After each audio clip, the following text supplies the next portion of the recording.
কিন্তু ঢুকলো যে কি করে আর হুজুর বলেনি, পরে আর বলেনি এটা। আচ্ছা, এই সমস্ত গাঁজাখুরি কথা বলার দরকার আছে? কোন নবী সম্পর্কে বর্ণিত হয়েছে এটা?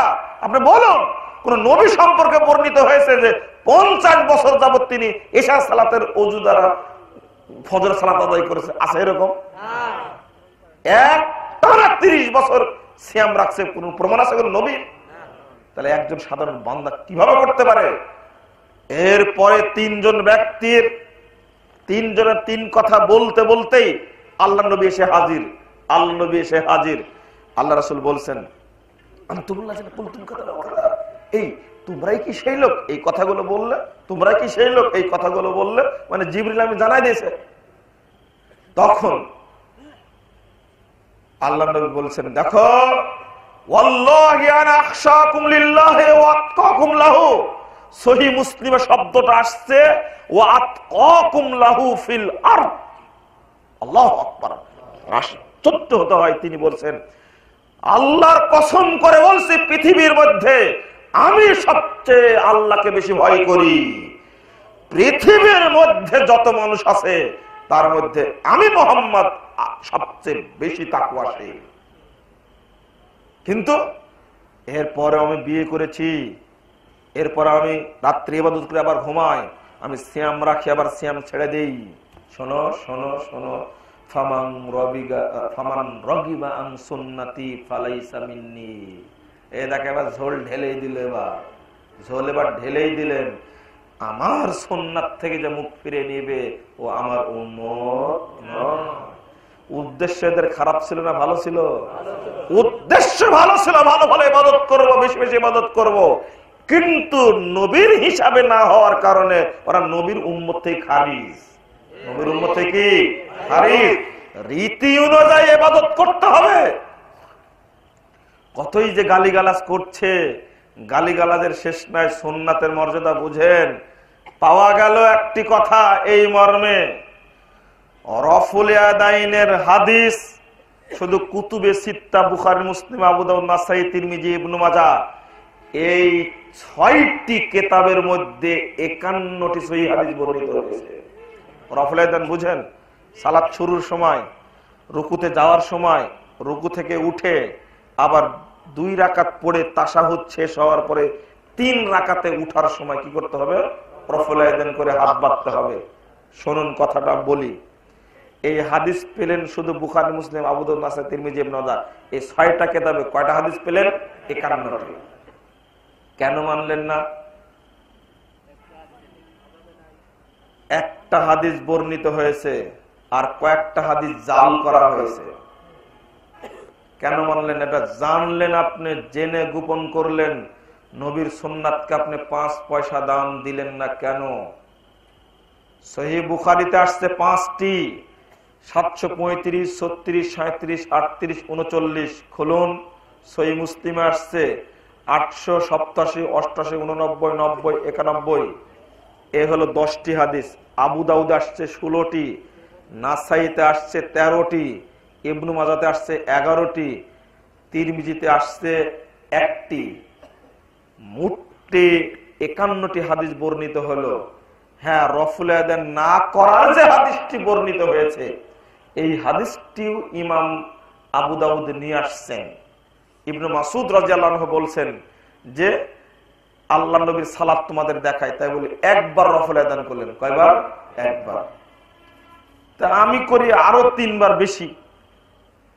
তো উত্তর দেয় কি জানেন? উত্তর দেয় হলো যে এইভাবে মাছি তাড়াও কেন? মাছি তাড়ানো, দেখছেন? মাছি তাড়ানো। তো তুমি যে একবার তাড়ালে, যে আমি না আরো 3 বার তাড়ালাম, তুমি কয়বার তাড়ালে? একবার তো তাড়াইছো তুমি, কেন তুমি একবার তাড়ালে কেন? এই সুন্নাত থেকে মানুষকে বিমুখ করার জন্য একটা জাজল্য, মিথ্যা, নগদ, কাঁচা, টাটকা, একবারে নগদ ডাহা মিথ্যা তৈরি করেছে একটা। কি জানেন? আল্লাহর নবীর যুগে সাহাবীরা বগলে গোপনে পুতুল রাখত, যার কারণে তিনি রফল আদান করতে বলেছেন। এখন আমরা পুতুলও রাখি না, রফল আদান করাও লাগবে না। আপনি বলেন তো দেখি, প্রথম কথা নবীর যুগের কথা, সাহাবীদের কথা, দলিল থাকতে হবে না? মানে গাঁজাখড়ি কথা বলতে বলতে বলতে মুখটা পচে গেছে, ওর বুদ্ধিটা পচে গেছে, শরীর পচেছে, মাথা পচেছে, ওর সব কিছুই পচেছে, মসজিদে পচেছে, মাদ্রাসা পচে গেছে। একটা দলিল আছে এই কথা? কেন বললো সে? দুই, আল্লাহর নবীর সাহাবীরা রাসূলের প্রতি এত অনুগত ছিলেন, রাসূলের হাদিস পাওয়া মাত্রই সঙ্গে সঙ্গে চেঞ্জ করে নিয়েছেন। সেই সাহাবীদের উপরে এই মিথ্যা অপবাদ দিয়েছে মূর্তি পূজার। এই একটা অপবাদে কাল কিয়ামতের মাঠে কেউ টিকতে পারবে না, কেউ টিকতে পারবে না। যারা এই কথা বর্ণনা করে এরা সাহাবীদের উপরে মিথ্যা অপবাদ দেয় যে নবী এসেছিলেন মূর্তি ভেঙ্গে চুরমার করে দেওয়ার জন্য। আলীকে বললেন, আলী ৬৬ পৃষ্ঠা খুলুন, সহিহ মুসলিম প্রথম খণ্ডের। আলীকে বলে, আলী এদিকে এসে শোনো, লা তাতাতিমসাল্লাহ তামাস্তাহু আলা কবরান মুশরিফান ইল্লা সাওয়াইতাহু। আলী, রাখবে না কোনো উঁচু কবর, রাখবে না কোনো ছবি মূর্তি যতক্ষণ না ভাঙ্গে, ভেঙ্গে একবারে মাটির সঙ্গে মিশিয়ে দিবে, তারপরে আমার কাছে হাজির হবে। যে নবী এসেছিলেন মূর্তি ছবি ভাঙ্গার জন্য, উঁচু কবর ভাঙ্গার জন্য, যে নবী সাহাবীদের দ্বারা এগুলো ভেঙ্গে চুরমার করে দিয়েছেন, ওই সাহাবীর বিরুদ্ধে এই মিথ্যা অপবাদ দেয়, আমি সহ্য করে কি করে? আজও প্রমাণ দিতে পারেনি। ও বেটা, ইন্টারনেটের মুফতি, স্টার জালসার দালাল, তুমি কেন বলতে পারো না যে এই দেখো দলিল পাওয়া গেছে অমুক কেতাবে, আল্লাহর নবীর সময়ে সাহাবীরা বগলে পুতুল রাখতেন। তোমার বাপকে কবর থেকে তুলো, তার বাপকেও তুলো, জিজ্ঞেস করে পারে কিনা। কিয়ামত পর্যন্ত চ্যালেঞ্জ থাকলো, যেদিন পশ্চিম আকাশে সূর্য উঠবে সেদিন থেকে চ্যালেঞ্জ থাকলো। এই কথা কোন জায়গায় বর্ণিত হয়েছে? রাসূলের সুন্নাতকে কবর দেওয়ার জন্য এইভাবে মিথ্যা কথা বলে, এইভাবে মিথ্যা কথা বলে। আর একটি মিথ্যা কথা, তাও সহিহ বুখারীর 5টি হাদিসকে খতম করার জন্য, সহিহ বুখারীর 5টি হাদিসকে খতম করার জন্য আল্লামা শাহরানপুরী, আহমদ আলী শাহরানপুরী, তিনি বুখারীর টিকা করতে গিয়ে, যেটা এই উপমহাদেশে পড়ানো হয়, 102 পৃষ্ঠার মধ্যে টিকা, টিকা বুঝেন না?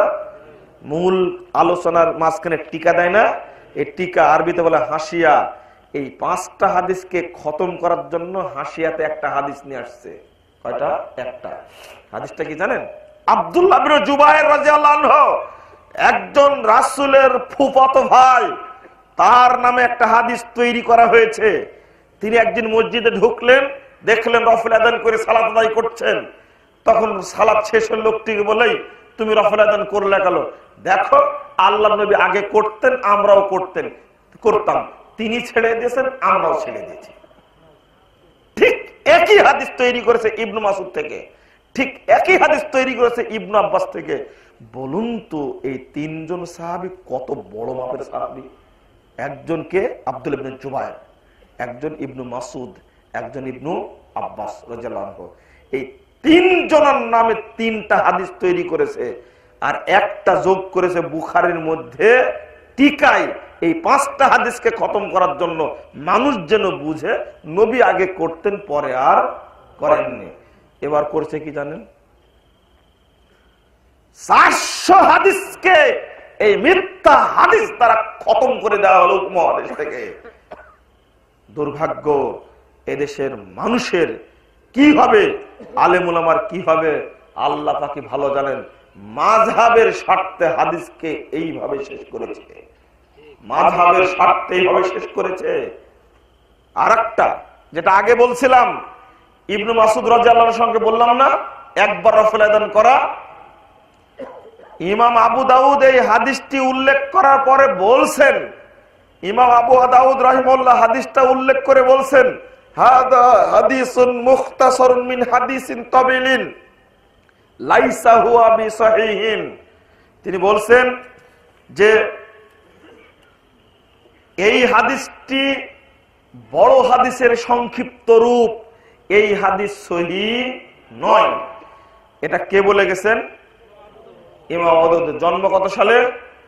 204 হিজরিতে, মৃত্যু 275 হিজরিতে। তাহলে কত বছর আগে হাদিসকে জয়ীফ বলে গেছে বলেন তো দেখি? 1200 বছর আগে ইমাম আবু দাউদ হাদিসকে জয়ীফ বলে গেছেন, কিন্তু হাদিসটা আবু দাউদের মধ্যে আছে, কিন্তু ইমাম আবু দাউদের এই মন্তব্যটুকু নাই। এটাই ফাঁস করে দিয়েছি, অন্য কোনো অপরাধ করিনি তো। ইসলামিক ফাউন্ডেশনের আবু দাউদ খুলেন, ওখানে আপনি পাবেন, ওখানে ঠিকই এবারটুকু আছে, বাংলাটা খুলে তদন্ত করবেন। সৌদি আরব থেকে আবু দাউদ কিনে নিয়ে আসবেন, মিশর থেকে কিনে নিয়ে আসবেন, সিরিয়া থেকে কিনে আসবেন, লেবানন থেকে কিনে নিয়ে আসবেন, নিয়ে আসার পর চেক করে দেখবেন ঠিকই আছে। কিন্তু তুলে দিল উপমহাদেশ থেকে, কোন স্বার্থে বলেন? মাযহাবী স্বার্থে তুলে দেওয়া হলো। তাহলে তো নবীকেই মানুষ মনে করেনি, না আমাদের না করাটা স্বাভাবিক। শুধু তাই, আশ্চর্য হবেন, হাদিসের শব্দ চেঞ্জ করা হয়েছে কোন স্বার্থে? অথচ নবীর একটা কথার মূল্য কত একটু শুনুন, সাইজ কিভাবে হবেন আপনি একটু ভেবে দেখুন। নবী মুহাম্মদ সাল্লাল্লাহু আলাইহি ওয়াসাল্লাম যাচ্ছিলেন, 2090 নম্বর হাদিস সহিহ মুসলিম, যাচ্ছিলেন এক জায়গাতে, যাওয়ার পথে একটা যুবক ছেলের হাতে দেখলেন স্বর্ণের আংটি। কিসের আংটি? স্বর্ণের আংটি। একটু মনোযোগ দিয়ে শুনুন তো, দেখেন স্বর্ণের আংটি দেখেই আল্লাহ নবী ধরে খুলে ফেলে দিলেন, ধরে খুলে ফেলে দিলেন, দিয়ে আল্লাহ রাসূল চলে গেলেন। তো যারা উপস্থিত ছিল তারা পরামর্শ দিল, স্বর্ণের তো জিনিসটা, তাই না, দামি জিনিস না, তো বলছে যে তুমি এটা নেও, নিয়ে কাজে লাগাই, তোমার বইয়ের মালা তৈরি করে দিব, যে কোনো একটা বলেছে, তুমি এর থেকে উপকার নেও।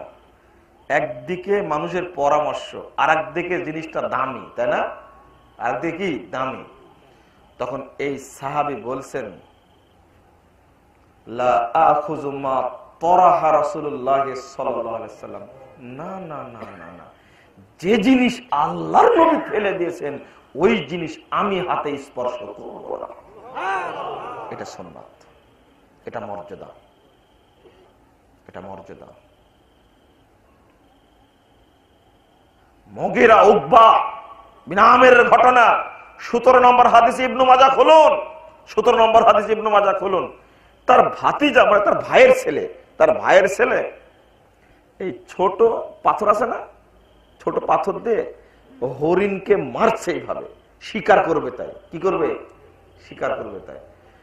তখন বলল, এই শোনো, তুমি যে হরিণকে মারছে এভাবে, আল্লাহ নবী নিষেধ করেছেন, আল্লাহ নবী নিষেধ করেছেন যে তোমরা এইভাবে শিকার করো না, যেটা চোখ টেরা করে দেয়, দাঁত ভেঙে দেয়, এটা শিকার হয় না, পক্ষান্তরে কি হয়ে যায়, চোখ কানা হয়ে যাবে, দাঁত ভেঙে যাবে, ও না চলতে পারবে না খেতে পারবে। বুঝতে পারেননি? শরীয়তে নিষেধ। মারতে হবে কি দ্বারা? তীর দ্বারা। তীর লেগেই যেন হরিণ পড়ে যায়, বুঝতে পারেননি, তীর দ্বারা মারতে হবে। কিন্তু এই ঢেল মারলে কি হবে, চোখ টেরা হয়ে যাবে, দাঁত ভেঙে যাবে, ও মরবেও না, চলে যাবে, ধরতেও পারবে না, কিন্তু বাকি জীবনটা সে কষ্ট করবে, খেতেও পারবে না, চোখেও দেখবে না। বুঝতে পারেননি? তুমি ধরতেও পারবে না। এই কথা বলে দিলেন, বলে এদিক ঘুরে তিনি কাজ করছেন, ঘুরে আবার দেখছেন আর একটা মারছে। তখন তিনি গর্জে উঠে বলছেন,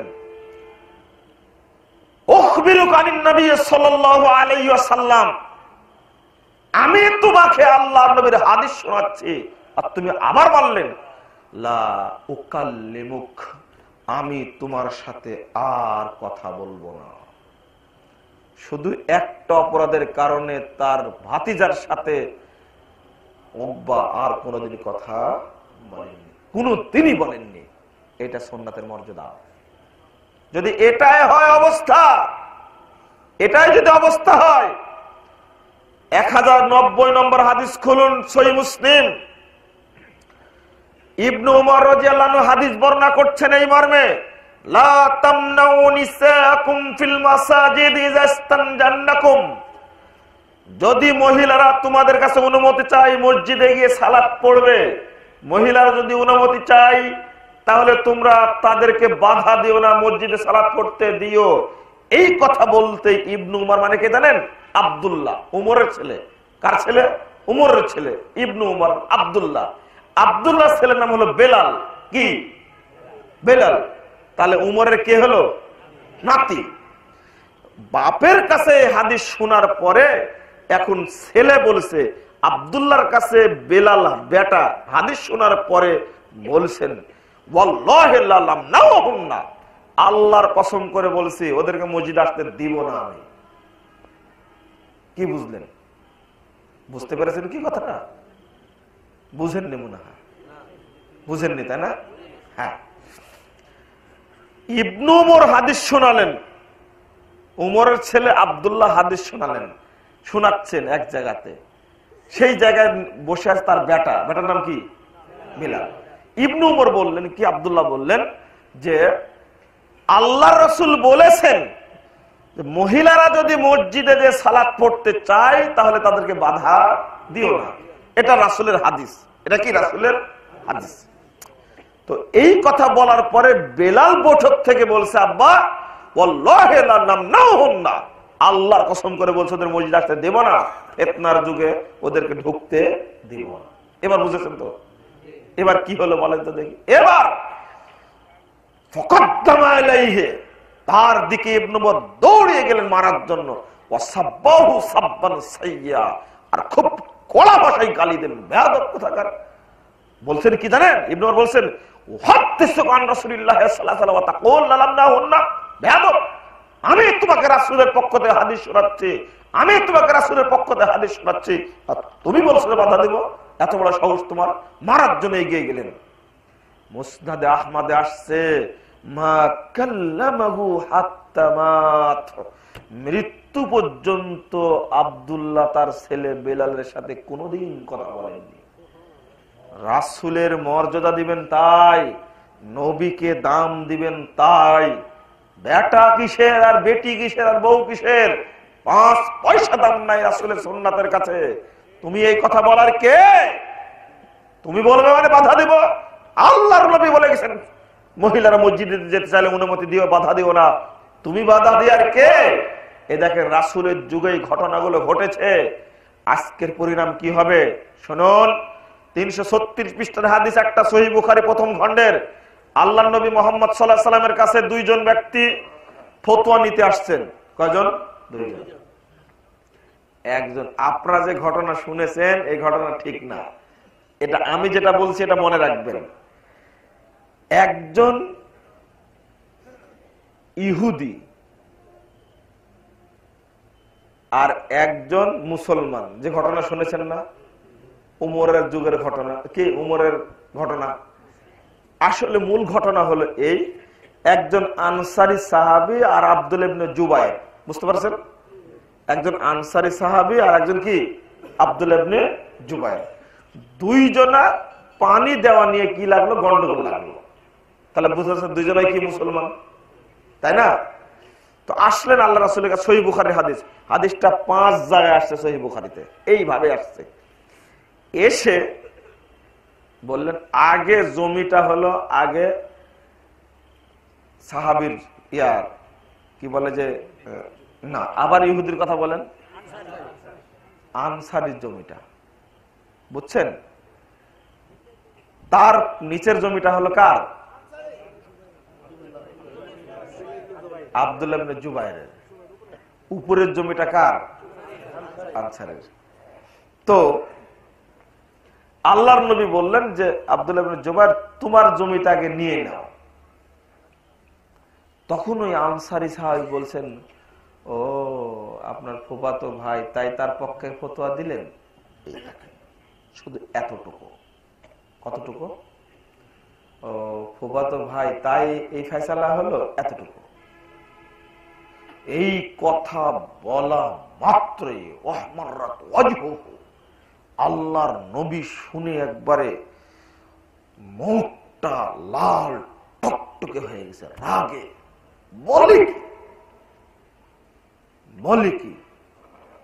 ঠিক আছে, ফতোয়া আর একটা দিয়ে দিলেন। এবার আল্লাহর নবী আর এক ফতোয়া দিলেন। কি বললেন?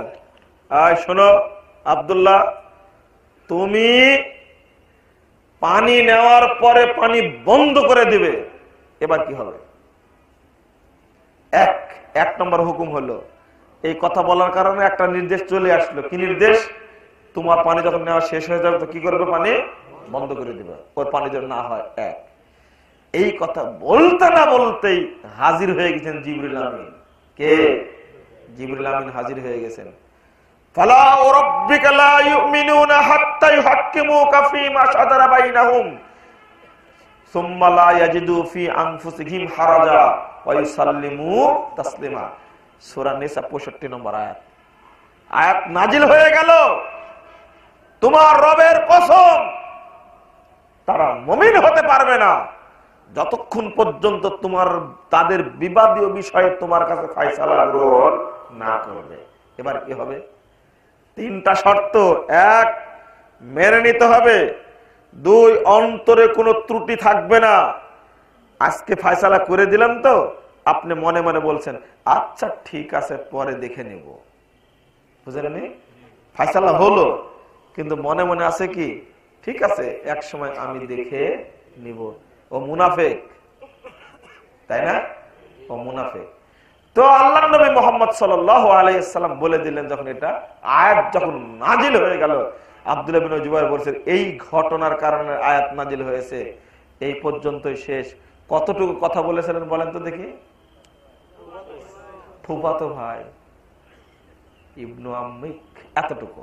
ও, আপনার ফুফাতো ভাই তাই ফতোয়া দিলেন, এতটুকু ঘটনা কে সহ্য করেননি? আল্লাহ সহ্য করেননি, নাজিল হয়ে গেছে। দাড়ি কাটবেন না, দাড়ি কাটবেন না। ও, কত বড় ইবলিস, এটা তো জানতাম না। পরিষ্কার পরিচ্ছন্নতা ঈমানের অঙ্গ, তাই দাঁড়িয়ে আছে প্রতিদিন 2 বার করে।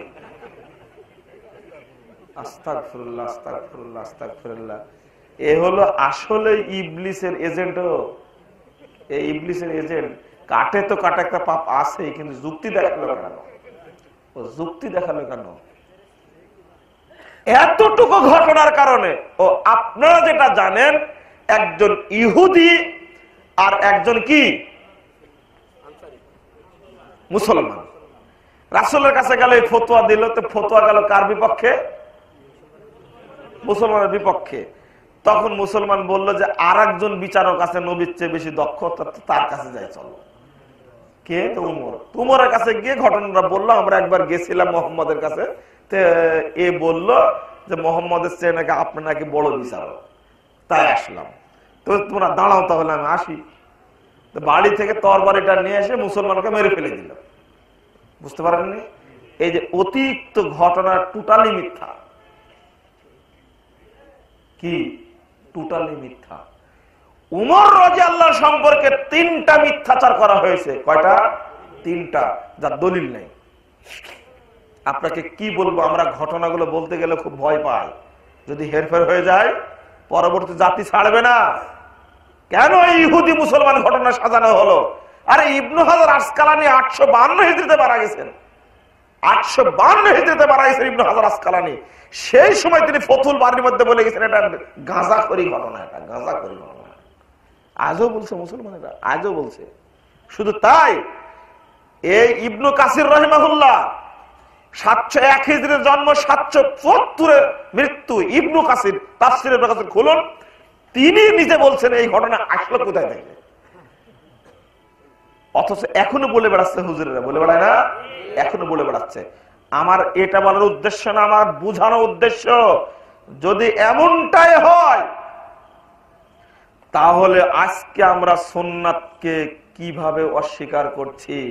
এই জন্য ইমাম মালিক বলছেন আস-সুন্নাহ কাসাফিনাতে নূহ, সুন্নাহটা কিন্তু নূহের নৌকার মতো, কিস্তির মতো। তোমরা জেনে রাখো, সুন্নাহটা হলো কি? নূহের কিস্তির মতো। মান রাকিবাহা নাজা ওয়া মান তারাকাহা ওমান তাখাল্লাফা আনহা গারাকা। যে ব্যক্তি এই সুন্নাতের উপরে উঠলো সে ব্যক্তি বেঁচে গেল, আর যে ব্যক্তি তার থেকে পিছনে থাকলো সে কি ডুবে মরলো। বুঝতে পারেন কি চমৎকার উদাহরণ দেখছেন। তিনি বলছেন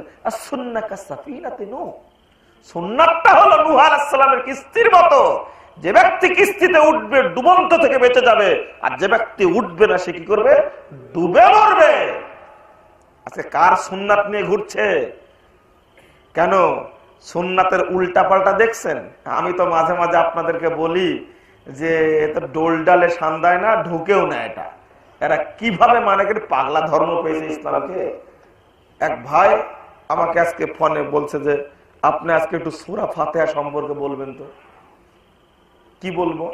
সূরা ফাতিহা মানুষ ইমামের পিছনে পড়ে না, সালাতে পড়ে না, অথচ সূরা ফাতিহার মধ্যে যে কথাটি আছে কোরআনে কোন জায়গায় আর নেই। সেটার নাম কি? ইহদিনাস সিরাতাল মুস্তাকিম। আগে বললাম না, ইহুদি খ্রিস্টানদের ষড়যন্ত্র এটা। মূল আয়াতটি হলো ইহদিনাস সিরাতাল মুস্তাকিম।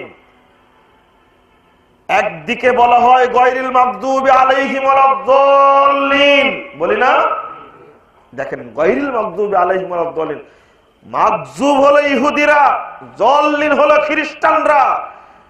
একজন মুসলিম ব্যক্তি 90 বছর 80 বছর যাবত যত রাকাত সালাত আদায় করে, প্রত্যেক রাকাতে সূরা ফাতিহা পড়ে না?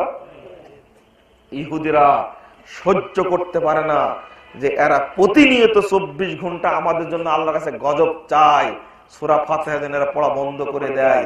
এরাই হলো পথ প্রাপ্ত আর আমরা পথ ভ্রষ্ট।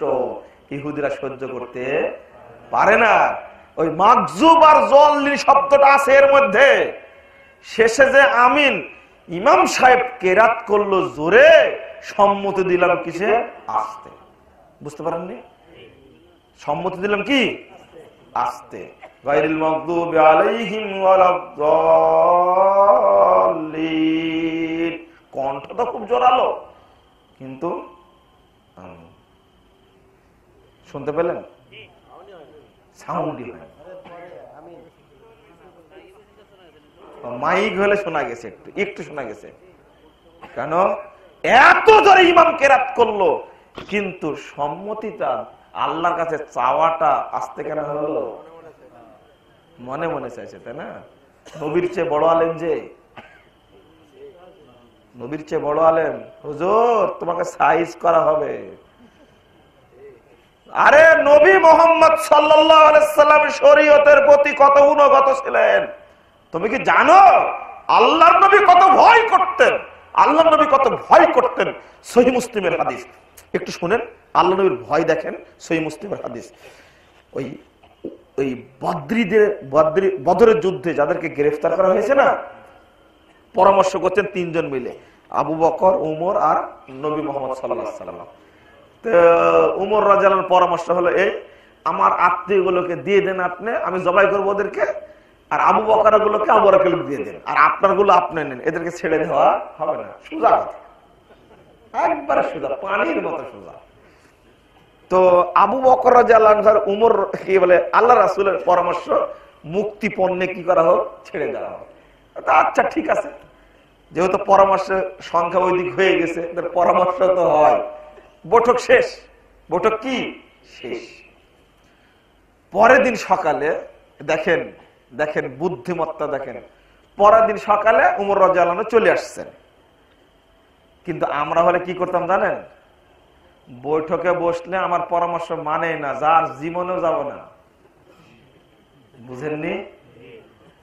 জ্ঞানে পাকা উমরে ফারুক, জ্ঞানে পাকা না, জ্ঞানে পাকা উমরে ফারুক নিঃসন্দেহে। কারণ আরো অনেক ঘটনা আছে, দুজনে পারেনি তো আসলে। আল্লাহর নবী এবং আবু বকর কি পারেনি তো, বুঝতে পারেননি পরামর্শের ক্ষেত্রে। তখন তার মানুষ বুঝতে পারছেন না মনে হয়, তো আগেই চলে আসছেন। কিন্তু যদি আপনি হতেন, হ্যাঁ বৈঠকে গেছিলাম, পরামর্শ একটা দিলাম, তো মানলো না, যাবো না। পরে নোটিশ করা হয়, আসে না বৈঠকে, আসে না। কারণটা কি? একদিন সভাপতি ডেকে জিজ্ঞেস করলাম, মিটিং আসেন না কেন? পরামর্শ দিয়েছিলাম, মানলেন না, তাই মিটিং আসে লাভ কি? অথচ দেখেন উমর আগে আসছে, কে আসছেন, আসার পরে দেখছেন দুইজন ইয়াবকিয়ান, আল্লাহ নবীও কাঁদছেন, আবু বকরও কাঁদছেন। বুঝলেন কথা? দুইজনে কাঁদছেন। তখন ওমর রাদিয়াল্লাহু আনহু সে বিপাকে পড়ে গেছেন, কি ব্যাপার কাঁদছেন কেন, বলেন ঘটনা কি, আমিও কাঁদবো। আপনারা কাঁদছেন কেন বলেন না। আচ্ছা না জেনে কি কাঁদা যায়? কি বাংলাদেশের মুসলমান? জানতে পারছে না, কাঁদতে পারছে না, কাঁদার কারণটা বলেন তো বলছে না। শেষে বলছে আরে কাঁদতে না পারলেন তাবাকাই তো, মানে কাঁদার তো ভানটা তো করতে পারবো, এই ভাষাটাই আসছে। তো সহিহ মুসলিমের হাদিস। তো আল্লাহ নবীর মুখ থেকে বলছেন, দেখো ওমর কাঁদছি কেন জানো? কাঁদছি, আমি তো কাঁদছিলাম, এই কাদার সঙ্গে যোগ দিলেন আবু বকর এসে। আমি কাঁদছিলাম, কাদার সঙ্গে যোগ দিলেন আবু বকর এসে। মানে কাল যে ফায়সালা করেছি আমরা, দেখো তোমার পরামর্শটা আমরা মেনে নেইনি, আমাদের পরামর্শের প্রতি আল্লাহ নারাজ হয়েছে। আরে গজব নাজিল হয়েই গেছিল, গজব নাজিল হয়েই গেছিল, এই হয়েই গেছিল গজব নাজিল, আল্লাহ বাঁচাই দিয়েছে, আল্লাহ বাঁচাই দিয়েছে।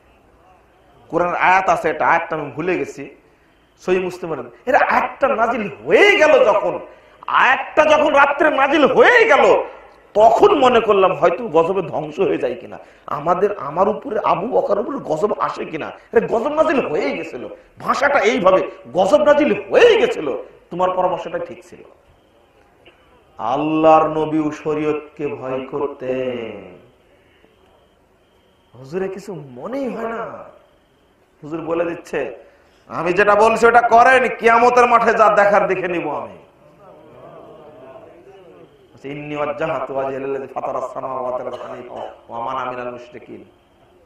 যেটা বলছিলাম সূরা ফাতিহার ব্যাপারে, ভয় ডর কিচ্ছু নেই, ভয় ডর কিচ্ছু নেই। সূরা ফাতিহা ইমাম পড়া যাবে না। দলিল ওয়াইদা কুরিয়াল কুরআনু ফাসতামিউ লাহু ওয়ানসিতু লাআল্লাকুম তুরহামুন, 204 নম্বর হাদিস সূরা আরাফ। আচ্ছা ওয়াইদা কুরিয়াল কুরআন, যখন কোরআন তেলাওয়াত করা হবে তখন চুপ থাকো, মনোযোগ দিয়ে শোনো। কিন্তু এশার সালাতের শেষ 2 রাকাতে, বুঝতে পারেননি, এশার সালাতের শেষ 2 রাকাতে কি তখন ইমাম চুপ থাকে, তখন কি কামড়ায় সূরা ফাতিহা পড়তে? কামড়ায়, তখন পড়েন না কেন? এটা গেল একটা। মাগরিবের সালাতের শেষ রাকাতে কি চুপ থাকে না, তখন পড়েন না কেন?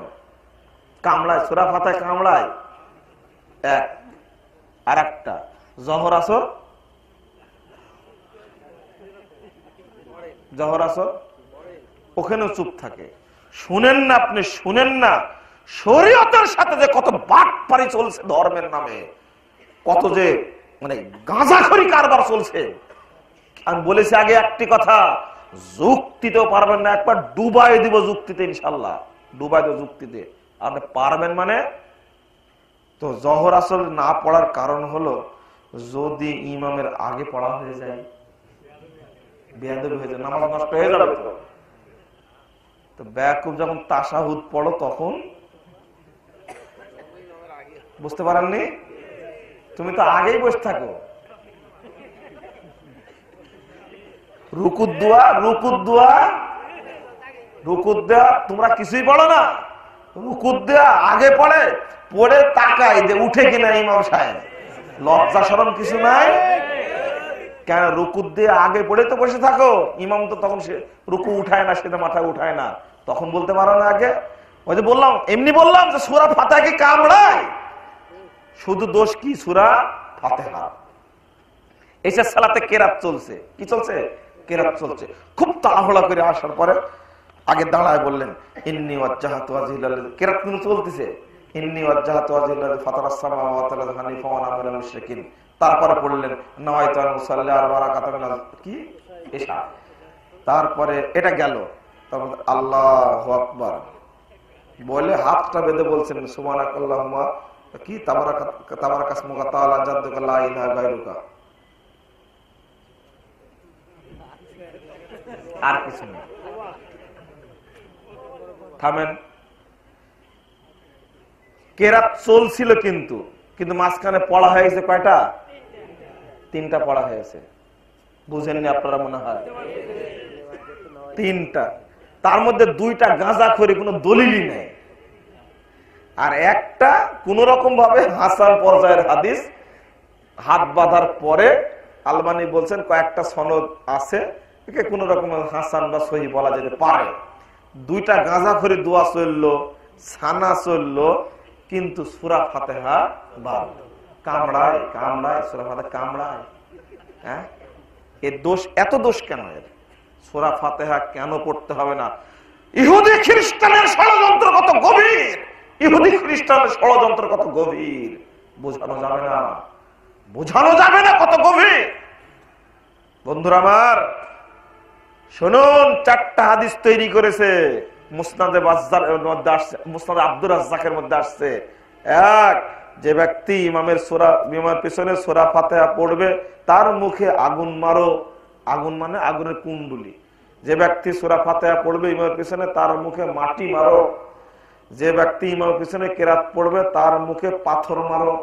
এরপরেও খাস মেটেনি, মাটি মারলো, পাথর মারলো, আগুন মারলো।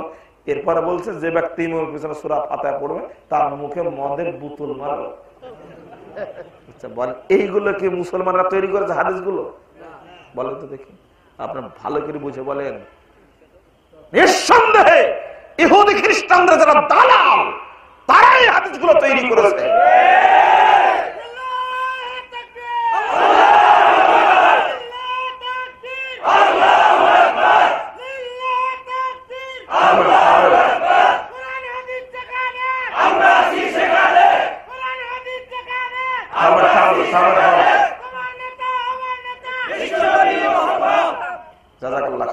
একটু থামেন, আমাকে বলতে দেন। আপনারা যদি খেপে যান তো আমি তো আরো খেপে যাব।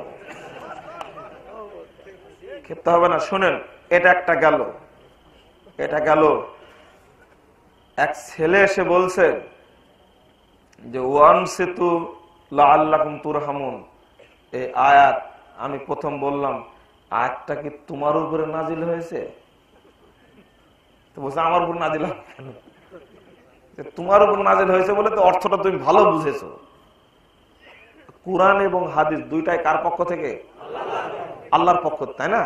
আল্লাহর নবী কি নিজের পক্ষ থেকে কিছু করতে পারবেন? পেরেছেন? পারবে মানে কি? আল্লাহ বলছেন লাউ তাকাওয়াল আলাইনা বাদাল আকাবিল, ও বিশ্ববাসী শুনো, শুনে রাখো তোমরা, এই মোহাম্মদ যদি কোনো কথা নিজে বলতো, তৈরি করতো, লাখাজনা মিনহু বিল ইয়ামিন, আমি ডান হাত দিয়ে তাকে ধরতাম, একবারে সোজা করে ধরতাম। সুম্মালা কতানা মিনহুল ওয়াতিন, ওকে পেড়ে ফেলে জবাই করে একবারে মাথাটা, গলাটা একবারে দেহ থেকে বিচ্ছিন্ন করে দিতাম। এই দেখো শোনো, মোহাম্মদ যে কিছু নিজে তৈরি করেছে এটা কখনো ভাববেন না, এটা আল্লাহ বলে দিয়েছেন। একটা কথা মোহাম্মদ নিজের পক্ষ থেকে বললো, জবাই করে সাইজ করে দিতাম। কে বলছেন এটা? আল্লাহ বলছেন আল্লাহর নবীকে, আল্লাহ বলছেন আল্লাহর নবীকে। ও বেটা মুলবি, তোমাকে সাইজ আল্লাহ কি করে করবে হিসাব করো। তুমি হাদিস তৈরি করলে মানে নবীর নামে হাদিস তৈরি করলে কেন? নবীর সুন্নাতকে অস্বীকার করলে কেন? যুক্তি কথা জানেন? খুব সুন্দর যুক্তি আছে, যুক্তিও আছে। তো আমি বললাম যে এটা কি আয়াতটা তোমার উপরে নাজিল হয়েছে? তো না, নবীর উপরে নাজিল হয়েছে। তো ব্যাকুব, নবী অর্থটা ভালো বুঝে না তুমি বুঝো? তো নবী বুঝে, তারপরে ভালো বুঝে কারা? সাহাবীরা।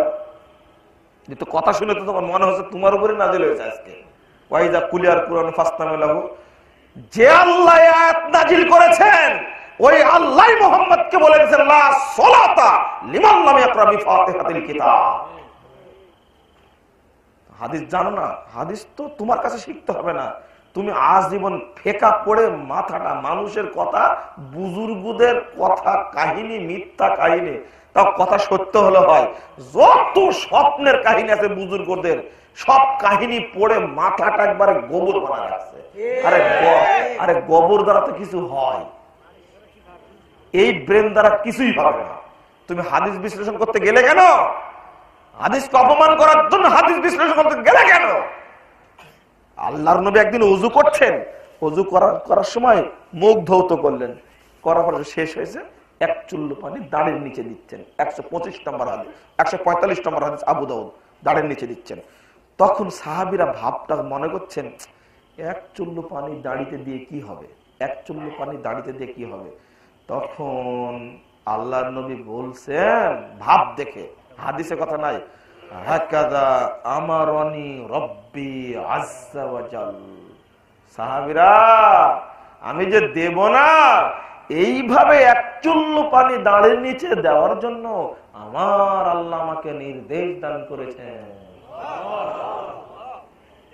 বলুন তো, কোন একটা কথা কি মোহাম্মদ নিজে বলেছেন? আরে দাঁড়ির নিচে এক চুল্লু পানি দিবে। অনেকেই তো করেন না এই সুন্নাত। করেন কি? অনেকেই সুন্নাত করেন না। এতটুকু কাজ মোহাম্মদের করার সুযোগ নেই, আর সেখানে আল্লাহর বিধানের উপর মাতবরি করো। এ বিধান আল্লাহ প্রদত্ত, এ বিধান আল্লাহ প্রদত্ত। তোমারও কবর হবে, আমারও কবর হবে, ফরাজিরও কবর হবে, আমারও কবর হবে। এখন শয়তান, ইবলিস শয়তান অবসরে আছে, ও নাক ডেকে ঘুমাচ্ছে। এই দায়িত্ব সব ফরাজিকে দেওয়া হয়েছে, ও করছে। আলেম উলামাদের পিছনে লেগে গেছে, ও নাকি চেষ্টা করছে মরা পর্যন্ত ওর বাপের মাথা খেয়ে লাগছে। যেখানে আব্দুর রাজ্জাক মুজাফফরের প্রোগ্রাম হবে, সেই প্রোগ্রাম বন্ধ করার জন্য শপথ করেছে। বেটা, তুমি যাত্রা বন্ধ করার জন্য শপথ করতে পারো না? তুমি গান বাজনা বন্ধ করার শপথ করতে পারো না? ফেসবুকে স্ট্যাটাস দাও সমস্ত সিনেমা হল গুলো বন্ধ করা হোক, পারো না এটা কথা বলতে? তুমি কি দালাল স্টার জালসার? তুমি এই কথা বলো কি করে? একটা টিভি চ্যানেল খুলো, পিস টিভি বন্ধ করলে তো খুলো একটা, দেখি, এটাই প্রচার করো। পারো না কেন? অত সহজ হকের সাথে কোনোদিন পারা যাবে না, ইনশাআল্লাহ কোনদিনই সম্ভব না। কত অত্যাচার গেছে, এখন আলেম ওলামাকে জবাই করা হয় না। ব্রিটিশরা আহলে হাদিস আলেমদেরকে জবাই করে টুকরো টুকরো করে কেটে কাক নদীতে ভাসিয়ে দিয়েছে। শাহ ইসমাইল শহীদ, সাইদ আহমদ বেরলভী, সাইয়েদ আহমদ শহীদ, শাহ ইসমাইল শহীদ, তাদের কবর মাটিতে হয়নি। ইহুদিদের চক্রান্তে, শিখদের চক্রান্তে তাদেরকে হত্যা করে চাকা চাকা করে টুকরো টুকরো করে কেটে পানিতে ভাসিয়ে দেওয়া হয়েছে। তার অর্থ এই নয় যে আহলে হাদিসরা পৃথিবী থেকে মিটে গেছে, সালাফিরা পৃথিবীতে না, এটা নয়। হাজারো আলেমকে হত্যা করা হলেও, জেলখানায় থাকলেও আহলে হাদিসদেরকে পৃথিবী থেকে উৎখাত করা যাবে না। পেয়েছো কি?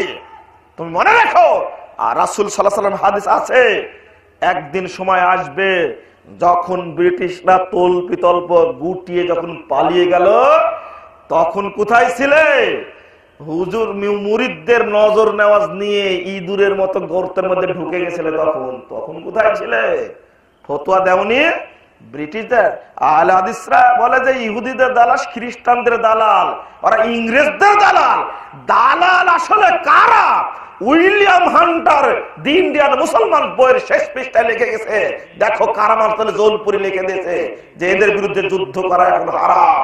আহলে হাদিসরা যুদ্ধ করেছে মা বোনদের ইজ্জত বাঁচানোর জন্য। আহলে হাদিস উলামায়ে কেরাম ব্রিটিশ বিরোধী আন্দোলন করে সফল হয়েছে। আরে বেটা, তিতুমের কে তুমি চিনো না? তার জীবনে খুলে দেখো। শাহ ইসমাইল শহীদ কে? তার জীবনে খুলে দেখো। সাইদ আহমদ শহীদ কে? জীবনে খুলে দেখো। বেলায়েত আলী কে? বেনায়েত আলী কে? হাজী শরীয়তুল্লাহ কে? এই বাংলাদেশেরও আহলে হাদিসদের রক্ত ভরা বাংলাদেশের। লজ্জা শরম লাগে না? হায়া লাগে না? তুমি 2003 সালে কোথায় ছিলে? এই ব্যাকুব, কোথায় ছিলে তুমি 2003 সালে? 2004 সালে কোথায় ছিলে? 5 সালে কোথায় ছিলে? যখন জঙ্গিরা গোটা দেশে আস্তানা গেড়েছে, তখন আমরাই জঙ্গিদের বিরুদ্ধে হুঙ্কার ছেড়েছি, আমরাই বই লিখেছি জঙ্গিদের বিরুদ্ধে।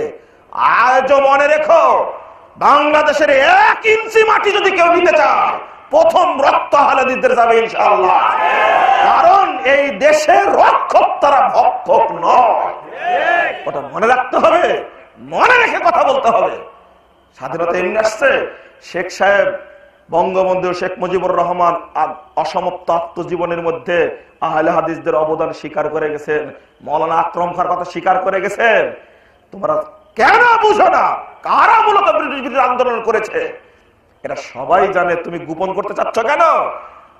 আহলে হাদিসরা ইংরেজদের দালাল, রফুল আদান করলে দালাল হয়ে যায়। এত মিথ্যাচার, এত গালিগালাজ করছে। আপনার কিন্তু যুক্তি আছে।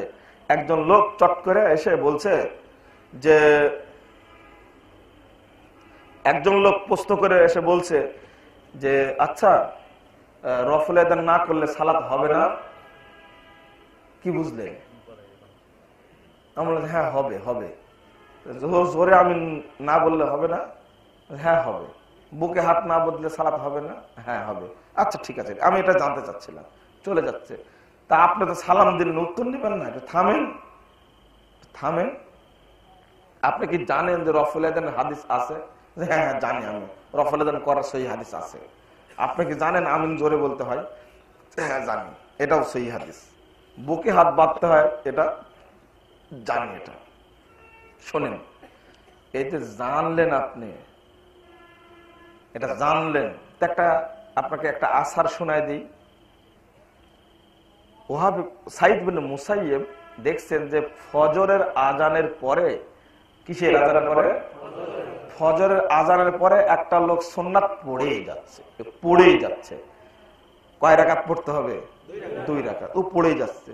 তো বলছে যে এই বেকুব, ফজরের আজানের পরে এত সালাত পড়ে? তখন ওই বেকুবটা বলছে কি জানেন, আপনি ধমক দিচ্ছেন কেন? আইয়াজিবুনাল্লাহু বিসালাতি, আল্লাহ কি আমাকে, আল্লাহ সালাতি, আমার সালাত পড়ার কারণে আল্লাহ আমাকে শাস্তি দিবেন? আমি সালাত পড়ার কারণে আল্লাহ আমাকে শাস্তি দিবেন? আপনি কি বলেন? দেখেন তো কি উত্তর হবে, এটা সহ্য করা যায়? বিপাকে ফেলে দিছে।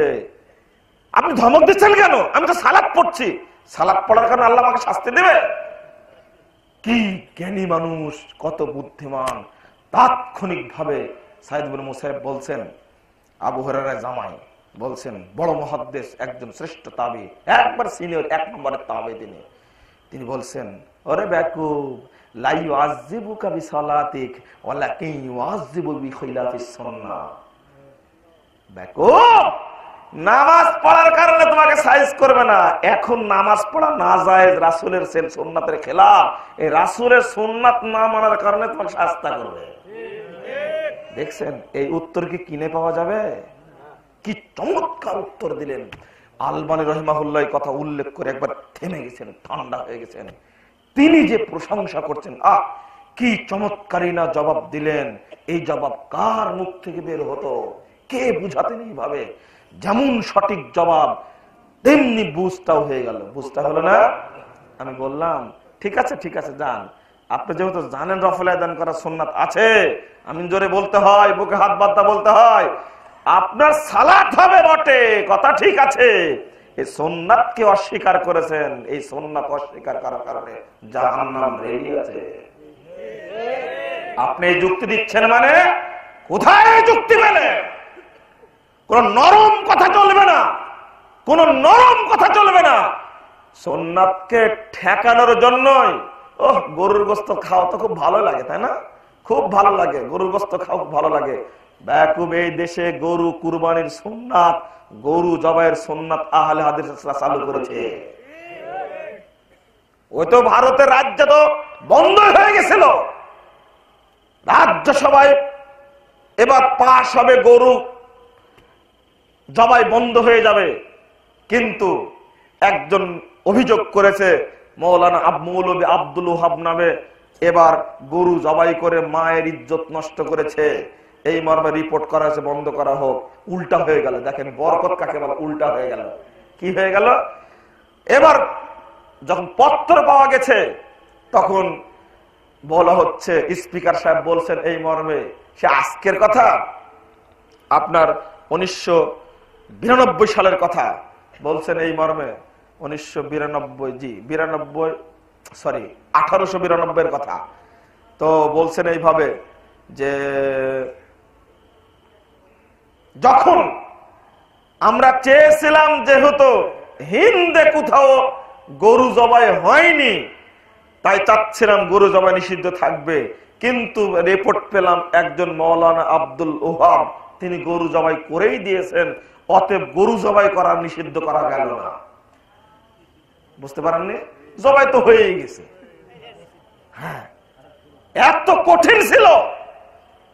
ঠিক জোরে আমিন বলার এখন কিছু মুতাসাল্লিফিন ব্যক্তি, কিছু আমালান সালাফি, কথাটা আমার মনে রাখবেন সবাই, কিছু আমুলগত সালাফি, আমুলে সালাফি, এক শ্রেণীর আলেম আকীদাগত শিয়া, আর এক শ্রেণীর মানুষ আকীদাগত খারেজি। আবার বলি কথাটি, তরুণ এবং ছাত্র ভাইয়ের আমার এই কথাটি ধরে রাখতে হবে তোমাদেরকে। বর্তমানে এক শ্রেণীর মানুষকে দেখা যাচ্ছে রফল আয়দান করছে, বুকে হাত বাঁধছে, জোরে আমিন বলছে, আছে না? এটা হলো দুই প্রকার লোক। আকীদাগত এরা হলো শিয়া, একদিকে রাজনৈতিক ভাবে কি শিয়া, রাজনৈতিক আকীদা এদের কি শিয়া, রাজনৈতিক আকীদা এদের কি শিয়া। আরেক শ্রেণীর মানুষ তারা আকীদা হলো খারেজি, যারা বোমা মেরে ইসলাম প্রতিষ্ঠা করতে চায়, এদেরকে তাড়াতাড়ি চেনা যায়, তাই না? সাবধান, এই দুই শ্রেণীর মানুষের সাথে আহলে হাদিসদের কোনো আপোষ নেই। এরাই ফতোয়া দিচ্ছে আহলে হাদিস বলা যাবে না, সালাফি বলা যাবে না। মানে আহলে হাদিস নামটা উঠিয়ে দিতে চাচ্ছে, জীবনেও পারা যাবে না, ইনশাআল্লাহ অসম্ভব পারা যাবে না। কারণ আহলে হাদিস হানাফি, শাফি, মালিকি, হাম্বলি, দেওবন্দি, বেরলভি, চিশতিয়া, মুজাদ্দিদে, নকশবন্দি, কাদেরি, খারেজি, শিয়া, মুরজিয়া, জাহমিয়া, মুজাসসিবা, মুশাব্বিহা, রাফিদি, মুতাজিলা, এগুলা পেট আটরশি, ফুরফুরা, ফুলতলি, কুতুববাগী, দেওয়ানবাগী, মাছ ভান্ডারী, লালনবাগী, কি বলে কি সব এইগুলো, তুমি কি এরকম মনে করতেছো আহলে হাদিসরা একটা দল? বেকুব, তোমাকে তওবা করতে হবে।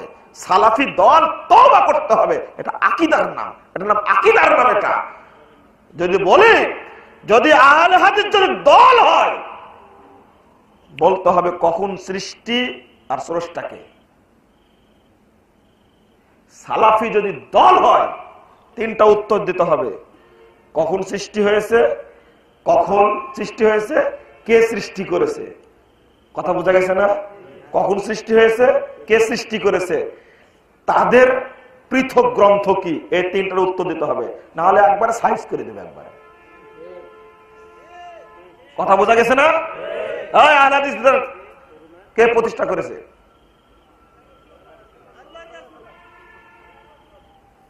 খুবই কথার জায়গা পাও না।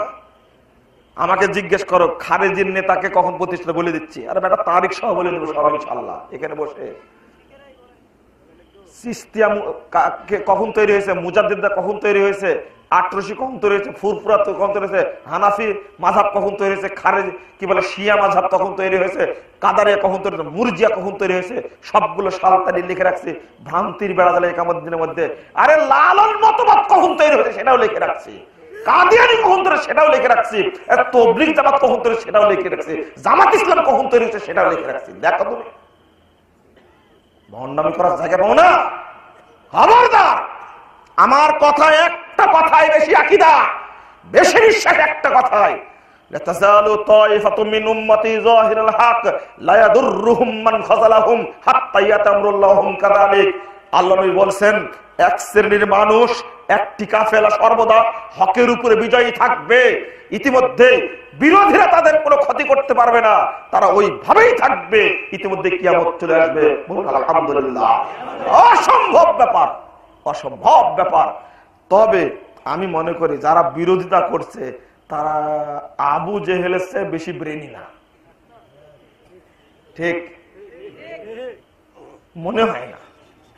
আবু জেহেলকে যত আল্লাহ ব্রেন দিয়েছিলেন, তত ব্রেন মনে হয় এদেরকে দেয়নি। ফেরাউনের মতে এত বড় দাপটে না, নাকি? এর চেয়ে বড় দাপট নমরুদের চেয়েও দাপট বেশি এদের? না না, আল্লাহ যখন ফেরাউনকে সাইজ করতে পেরেছে, নমরুদকে সাইজ করতে পেরেছে, আল্লাহ যখন আবু জাহালকে সাইজ করেছে, নতুন ফেরাউন যতই তৈরি হোক না কেন, আবু জাহাল যত তৈরি হোক না, এদেরকেও আল্লাহ সাইজ করবেন ইনশাআল্লাহ। এটা আমাদের সবচেয়ে শক্ত আকীদা। আমি একজনকে বললাম যে হুজুর একটা কথা আপনাকে বলি। কি কথা বলেন তো? বলছে যে, আমি যখন বললাম যে বলেন একটা কথা, বলেন কি কথা বলবো, তখন বলছে যে ওই যে ফজরের আজানটা আপনারা দেন সারা বছর আহলে হাদিসদের আধা ঘন্টা পরে, 20 মিনিট পরে, খেয়াল আছে না আপনাদের? সারা বছর। রমাজান মাসে কিভাবে আজানটা আহলে হাদিসদের 2-3 মিনিট আগেই দেন? কারণটা কি? কথা কি বুঝেছেন আপনারা? ভালো করে বুঝেন। আহলে হাদিসরা সারা বছর যে টাইমে আজান দেয়, রমাজান মাসেও ওই টাইমেই আজান দেয়। খেয়াল করেছেন কি? তো হঠাৎ করে রমাদান চলে যাওয়ার পরের দিনই আধা ঘন্টা 20 মিনিট পিছনে চলে আসা কি করে? তখন বলছে আসলে সালাত দেরি করে পড়া উত্তম, তো তাই তো রমাদান মাসে পড়া চেয়েও কি উত্তম? দেখেন খুব সাবধান বেটা, তুমি জায়গা মতো সুজা। কোন জায়গায় সুজা? জায়গা মতো সুজা। কেন সাহারি ঠিক রাখে, বরং 2-3 মিনিট আগেই মারে, তাই না? কেন সাহারি 2-3 মিনিট শেষ হওয়ার 2-3 মিনিট আগেই মারে। আহলে হাদিসরা ঠিক টাইম মারবে, না হলে 2-1 মিনিট পরে মারবে, এটা তো সুন্নাত। তো হুজুর উত্তর দিতে পারলো না। আমি এবার আপনাকে বলি, রমাদানের পরে শাওয়ালের সিয়াম আদায় করে গোটা দেশের মানুষ। এই শাওয়ালের 6টা সিয়াম আর রমাদানের ভাঙ্গা সিয়াম যারা আদায় করে আপনার আযান অনুযায়ী, বলেন তাদের সিয়াম হয় কিনা? এটাই আমার দোষ, অন্য কোনো দোষ নাই। আমার দোষ এটাই, কার কি ফাঁক? গোবর ফাঁস। কার কি ফাঁক? গোবর ফাঁস। আমি বলে দিয়েছি, এগুলো স্পষ্ট করে দিয়েছি। এই জন্য তো আমরা এত চেতে যাই না। আপনারা আসলে আব্দুর রউফ সাহেবের লাইব্রেরি টাইব্রেরি বুড়ে দিয়ে ভেঙ্গে দিয়ে শেষ করেছে। তিনি যেভাবে বুঝেন হানাফি কি, আমরা কি ওইভাবে বুঝি? তো আমার লাইব্রেরি তো কোনো ভাঙ্গেনি, বুঝতে পারেননি কথা মনে হয়। আপনারা কি বুঝেন? বুঝেননি। যেখানে আহলে হাদিসদের উপরে অত্যাচার চলছে, মসজিদে তালা লাগানো হচ্ছে, ইমামকে গ্রেফতার করা হচ্ছে, আযান দিতে দেওয়া হচ্ছে না, মসজিদ দখল করে দিচ্ছে এক শ্রেণীর মাযহাবের নাম নিয়ে। এরা হলো ধর্ম ব্যবসায়ী। এরা এদেশে শরীয়ত ইসলাম প্রচার করতে দিচ্ছে না। এই দিন বেশি দিন থাকবে না ইনশাআল্লাহ, বেশি দিন থাকবে না। তরুণ ভাইদের প্রতি আবেদন, তোমরা কাজ করে যাও। ওই জন্যই একটা কাজ আমরা করেছি আলহামদুলিল্লাহ। আপনারা এই সিয়াম সালাত যেন নষ্ট না হয়, এই জন্য আমরা একটা কাজ করেছি, সালাতের স্থায়ী সময়সূচি বের করেছি। হাদিসটা আপনাকে বলি, সিয়ামটা বললাম, সালাতটা বলি আপনাকে। আল্লাহর নবী বলছেন, যে ব্যক্তি ঠিক টাইমে সালাত আদায় করবে, আপনার টাইমটা দেখে নেবেন, যে ব্যক্তি ঠিক টাইমে সালাত আদায় করবে, ওয়াক্ত ওমাই ইউহাফিজ ওয়াক্তুহুন্না, হাদিস আসছে ওয়াক্তুহুন্না। আল্লাহ নবী বলছেন, আল্লাহ ওয়াদা করেছেন আমি আল্লাহ তাকে জান্নাত দান করব। যে ব্যক্তি ওয়াক্ত অনুযায়ী সালাত আদায় করবে। যে মসজিদে দেরিতে সালাত আদায় হয়, বিশেষ করে আসর এবং ফজর, ওই মসজিদে ওয়াক্তে নিয়মিত আদায় করা যাবে না। বাড়িতে সালাত আগে পড়ে দিন টাইম মোতাবেক, তারপরে এসে আপনি তাদের জামাতে শরীক হতে পারেন, ইখতিয়ার। আগেরটা সালাত, পরেরটা হলো নফল। আগে যেটা বাড়িতে পড়বেন ওটা কি ফরজ, পরেরটা নফল। আগেরটা পড়ে নিতে হবে। জামাতের চেয়ে ওয়াক্তের মূল্য অনেক বেশি, জামাতের চেয়ে ওয়াক্তের মূল্য অনেক বেশি, জামাতের চেয়ে ওয়াক্তের মূল্য অনেক বেশি। 1497 নম্বর হাদিসটা খুলুন, সহিহ মুসলিম। আমি আপনাদের সমাধান দিয়ে দিলাম। আপনারা এরপরে বলছিলাম যে সুন্নাতকে টিকে রাখতে হবে, সুন্নাতের বিরোধিতা করে জান্নাত পাওয়া যাবে না। আজকে আমি দালালি করছি কার? কেউ দালালি করছি দেওবন্দি মতবাদের, কেউ দালালি করছি বেরলই মতবাদের, কেউ দালালি করছি চরমুনায়ের, কেউ দালালি করছি ফুলতলির, কেউ দালালি করছি সরসিরার, কেউ দালালি করছি আটরশির, কেউ দালালি করছি মাছ ভান্ডারির, কেউ দালালি করছি চিস্তিয়ার, কেউ দালালি করছি মুজাদ্দেদিয়ার, কেউ দালালি করছি নকশবন্দিয়ার, কেউ দালালি করছি কাদারিয়ার, কেউ দালালি করছে খারেজির, কেউ দালালি করছে মুরজিয়ার, কেউ দালালি করছে রাফেজির, কেউ দালালি করছে শিয়ার। যে না, সবগুলোকে বায়ান তালাক, এগুলো ধর্মীয় মতবাদ। আর একদিকে কেউ করছে ডেমোক্রেসির, কেউ করছে সেকুলারিজমের, কেউ করছে ন্যাশনালিজমের, কেউ করছে কমিউনিজমের। সবগুলোকে তালাক। একটাই জিনিস মানতে হবে, যেটা দিয়ে গেছেন মুহাম্মদ রাসূলুল্লাহ সাল্লাল্লাহু আলাইহি ওয়াসাল্লাম, সবগুলো বাদ দিতে হবে। মাসলাকে সুন্নাত পে আয়ে সালেক, চলে যায় ধড়ক, জান্নাতুল ফিরদাউস তক সিধি চলে গিয়ে সড়ক। কবি বলছেন, সব আলোচনার পরে বলছেন, হে পথিক, তুমি সুন্নাতের রাস্তা দিয়ে সামনে চলো, দেখবে সামনে গিয়ে জান্নাতুল ফেরদাউস তোমার জন্য খোলা রয়েছে। আপনি বুঝলেন না, সুন্নাতকে ধরে আগাতে হবে। আজকে ইতিহাস বলতে গেলে অনেক ইতিহাস কড়া হয়ে যায়, অনেক ইতিহাস কড়া হয়ে যায়। রফুল আযান করছিলেন যখন শেখ মাখদুম হুসাইন দিল্লির জামে মসজিদে, কেন্দ্রীয় জামে মসজিদে, তার বন্ধু বলছে আজকে রফুল আযান তুমি করো না, নাভির নিচে হাত বেঁধে সালাত আদায় করো। এই কথা বলা মাত্রই বলছেন, শোনো বন্ধু, নাভির নিচে সালাত আদায়, রফুল আযান না করে সালাত আদায় করে কাল রাসূলের সামনে আমি কিয়ামতের মাঠে মুখ দেখাতে পারবো না। যদিও আমাকে ফাঁসি দেওয়া হয় তবুও রফুল আযান করে আমি সালাত আদায় করবো। রফুল আযান করলো, তাকে ধরে দেওয়া হলো। এরা হলো ইংরেজ বিরোধী, এরা হলো ওহাবি। ধরে ফাঁসির রায় হয়ে গেল, ফাঁসির রায় হয়ে গেল, কিন্তু ফাঁসি দিতে পারলো না। একবার নয়, দুইবার নয়, তিনবার ফাঁসিতে ঝুলাইছে, তিনবারই দড়ি ছিঁড়ে পড়ে গেছে, তাকে মারতে পারেনি। 42 বিঘা সম্পত্তি বাজেয়াপ্ত করে দিয়েছে, বাড়ি ঘর বাজেয়াপ্ত করে দিয়েছে। দিল্লি থেকে ফিরে সাতক্ষীরায় চলে এসেছেন, এসে তিনি ঝুপড়ির বাসার মধ্যে ছিলেন। আজকে সে কবরটাকে মাজার করা হয়েছে। দুর্ভাগ্য আপনাদের জন্য, আমাদের জন্য দুর্ভাগ্য। আজকে জোরে জোরে আমিন বলার সাহস পায় না। একজন বিদ্বান শাইখুল কুল ফিলকুল মিয়া নাজির হোসেন দেহলভী, উপমহাদেশের শ্রেষ্ঠ মুহাদ্দিস, শুধু এশার সালাতে একবার জোরে আমিন বলেছেন, সাথে সাথে গ্রেফতার হয়ে একদিন নয়, 2 দিন নয়, 1 বছর জেল খাটছেন। 1 বছর আমিন জোরে বলার কারণে। আমিনের সুন্নাত এমনি আসেনি, রফুল আযানের সুন্নাত এমনি বাংলাদেশে চালু হয়নি, গরু কুরবানির সুন্নাত এমনি চালু হয়নি, বুকের উপরে হাত বাঁধার সুন্নাত এমনি চালু হয়নি। বেটা, তুমি সন্তান জন্ম দিয়েছো, সন্তানের প্রতি তোমার মহব্বত থাকবে। যারা রক্ত দিয়েছে, ফাঁসির কাস্টে ঝুলেছে, যারা দিন দিন কারাগারে থেকে থেকে থেকে না খেয়ে মারা গেছে, তারাই না সুন্নাতের মর্যাদা বসবে। হে তরুণ ভাইরা, আজকের প্রেক্ষাপট চলছে হকের জাগরণের প্রেক্ষাপট। অতএব এখন তোমাকে সময় দিতে হবে, রাত দিন 24 ঘন্টা পরিশ্রম তোমাদের করতে হবে। আমি শেষে আবেদন করছি, উঠবেন না, আমি বক্তব্য বেশি দেব না। শেষে আমি আপনাদের প্রতি অনুরোধ করছি, বিশেষ করে অনুরোধ করছি, আমি মনে করি যে বইয়ের মাধ্যমে আলিমদের মাথা সংস্কার হয়, আমি মনে করি এই বইয়ের প্রচার ঘটলে একটা বইয়ের মাধ্যমে ইনশাআল্লাহ বাংলাদেশ সংস্কার হওয়া সম্ভব। বিশেষ করে 3টা বইয়ের কথা আমি বলি।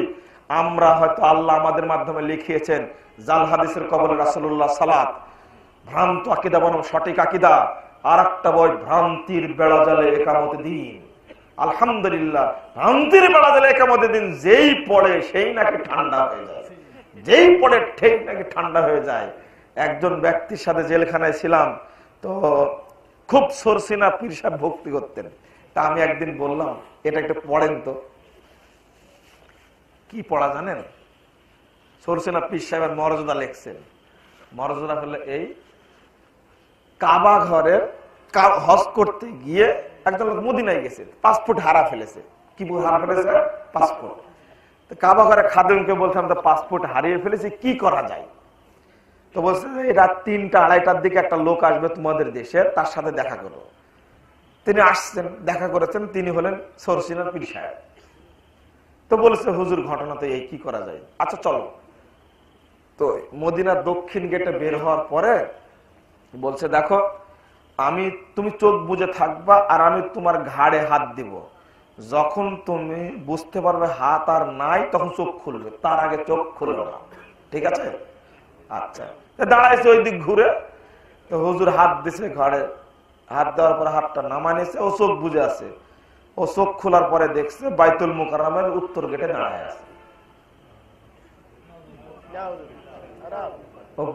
বুঝেননি আপনারা? না কারামত মনে করলেন আপনারা? পাসপোর্ট লাগলো না। এই ঘটনাটা আমি পড়ালাম, শোনেন পড়ালাম।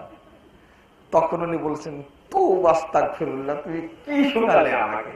আমরা শোনালাম মানে পড়ালাম যে আপনাকে, আমি তো শোনাই। তো বলছে যে আর একটা শুনেন একটু। আর বলো না, তাহলে আরো বেশি ঘৃণা জন্মাবে।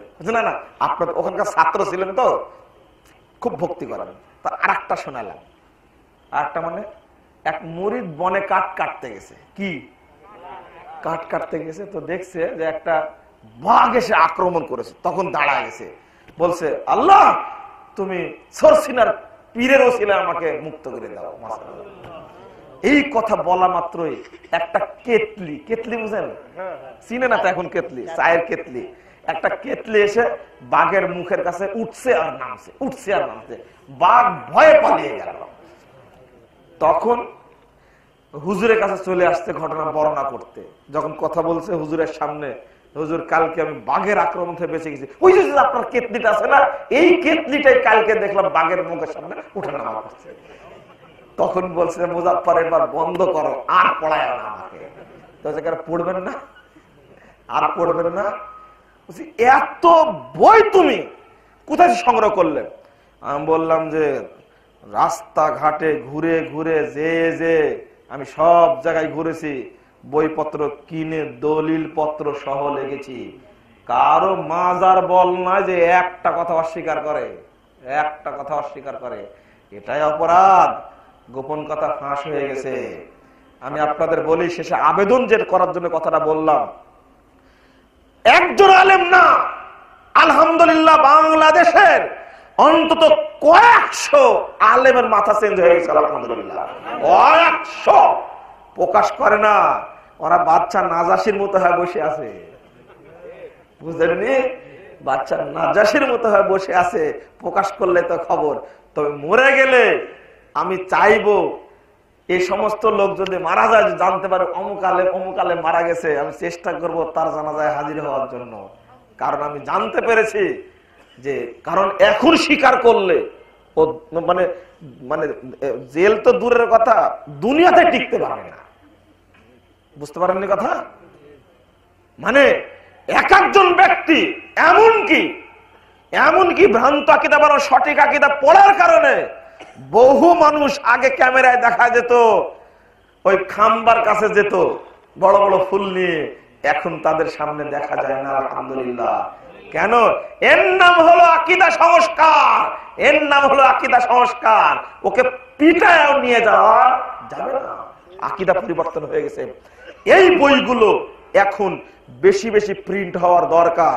এজন্য দুঃখের সাথে বলছি, যেখানে বাঙালি ভাইয়েরা আছেন সেখানকে বলবো যে অন্তত এই তিনটা বই, জাল হাদিসের কবল রাসূলুল্লাহ সাল্লাল্লাহু আলাইহি ওয়াসাল্লাম, ভ্রান্ত আকীদা বা সঠিক আকীদা এবং ভ্রান্তির বেড়া জালা ইকামতে দিন, এই বইগুলো আপনারা নিজেরা ছাপানোর ব্যবস্থা করুন।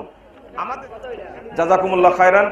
সুবহানাকাল্লাহু ওয়া বিহামদিকা আশহাদু আল্লা ইলাহা ইল্লা আনতা আস্তাগফিরুকা ওয়া আতুবু ইলাইকা।